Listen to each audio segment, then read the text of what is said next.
Oi, aqui fala a Ana e hoje nós vamos ter mais um resumo de entrevista, dessa vez com um pesquisador chamado Sugata Mitra. Ele é um pesquisador da Universidade de Newcastle e ele tem um trabalho sensacional de pesquisa sobre aprendizagem de crianças, principalmente na Índia, em que as condições são muito ruins e na maioria das vezes as crianças não têm nem acesso a um professor ou uma escola.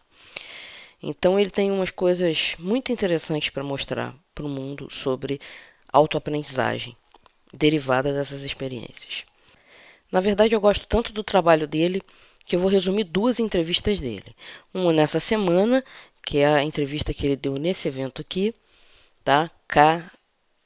KQED 2010. Você pode usar o Google para procurar mais alguma coisa sobre esse evento. E tem uma outra entrevista que eu vou resumir na semana que vem, mostrando outros experimentos dele. Então, nesse KQED ele fala sobre dois experimentos sensacionais que ele faz e que chega a conclusões interessantíssimas. Vamos ver quais são esses experimentos. O primeiro experimento ele chama de o computador embutido. Então, o que ele fez? Ele colocou um computador comum embutido numa parede, num local público. Então, esse computador estava numa altura que dava para as crianças mexerem à vontade e ficou lá durante 2 meses. Aí, o que aconteceu? Então ficou lá durante 2 meses e as crianças durante esses 2 meses sem apoio de nenhum adulto, né? Eles tinham uma câmera filmando tudo que estava acontecendo ali. Eles aprenderam a usar o computador do nada, do zero. Eles nunca tinham visto um computador. Então o computador que estava lá embutido na parede eles aprenderam a usar. E o inglês que eles precisavam para aprender a usar esse computador, eles aprenderam também. Porque na grande maioria essas crianças indianas falam dialetos locais. Então eles não tiveram problema nem para aprender a usar o computador, nem para aprender a usar inglês. E eles iam se ajudando, à medida que um ia descobrindo uma coisa, ia passando para o outro e assim por diante. Duas coisas que chamaram a atenção do professor Mitra é essa que eu falei, que eles ensinaram uns aos outros, quer dizer, é uma aprendizagem que é coletiva, um ajuda o outro, e que eles não desistiram. Eles poderiam ter olhado aquele negócio tudo escrito em inglês, eu não sei ler isso e ter ido embora, que é o que normalmente um adulto faria. Mas eles não desistiram, ficaram futucando, futucando, futucando até aprender a usar o computador. Então eles aprenderam a navegar na internet, aprenderam a mexer com programas que estavam instalados no computador. Eles realmente avançaram bastante nesses 2 meses. Eu vou deixar o link da entrevista, porque eu tenho a impressão que durante a entrevista ele mostra um vídeo dessas crianças mexendo nesse computador, para você ver quão precária é a situação que essas crianças mexem nesse computador e apesar disso elas aprenderam a mexer no computador e aprenderam um pouco de inglês. Então, novamente, o que ele mais chama atenção nessa pesquisa é essa capacidade de aprendizado auto-organizado. Ou seja, as crianças não tinham nenhum professor ali.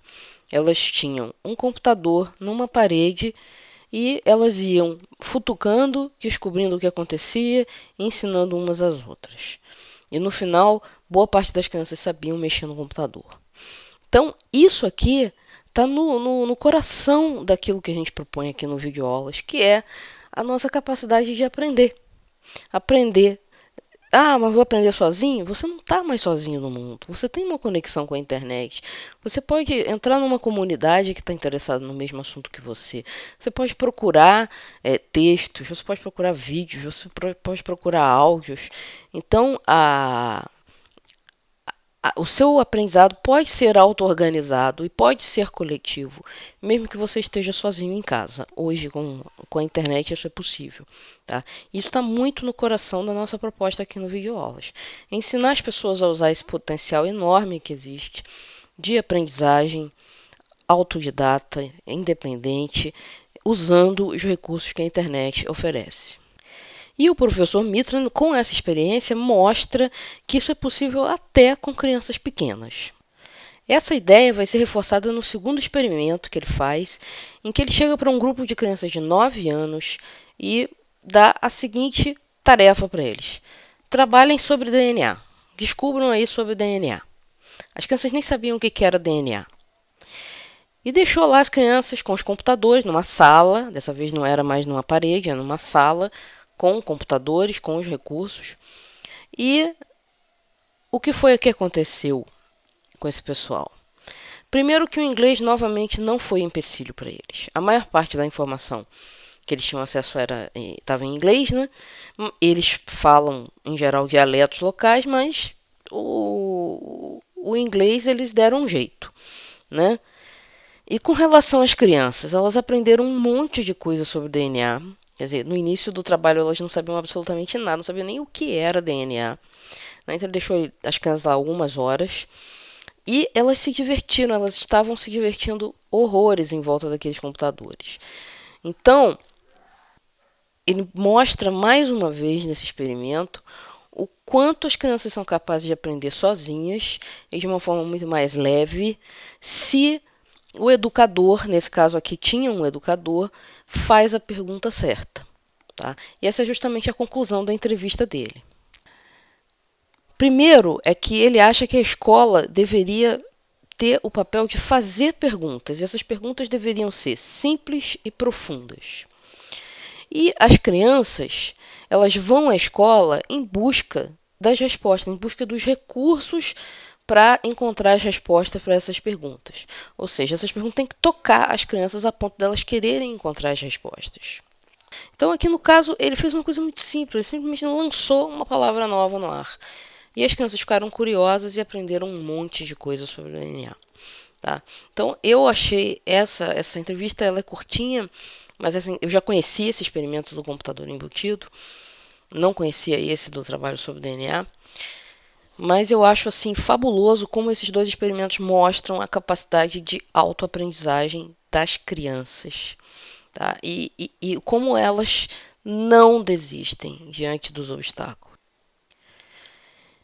Então, eu acho que o grande recado aqui é: se crianças com pouquíssimos recursos e praticamente sem ajuda de nenhum adulto podem aprender sozinhas coisas complicadas como mexer em um computador, como uma nova língua estrangeira, como o DNA, por que um adulto com muito mais recursos também não pode fazer a mesma coisa? É claro que pode. E com relação à questão do coletivo aqui, o coletivo está na internet. Você tem fóruns, você tem grupos de interesse, você tem textos, vídeo, áudio, você tem muito material por aí para não ter desculpa de se sentir sozinho na hora de aprender. Claro que o que precisa ter aqui é motivação. No caso, o que ele mostra aqui é que precisa ter uma motivação, uma curiosidade.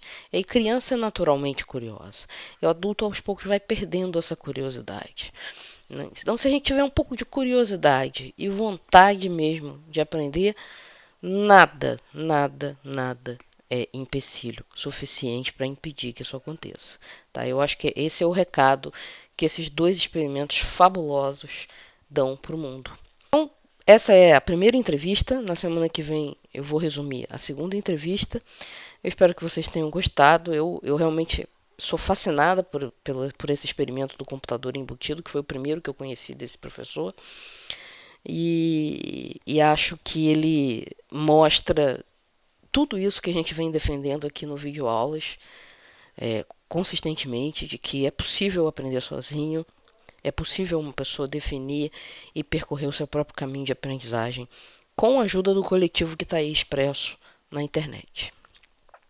Muito obrigado por ter assistido. Comentários, dúvidas, sugestões de temas, de entrevistas, é só colocar lá na área de comentários, tá bom?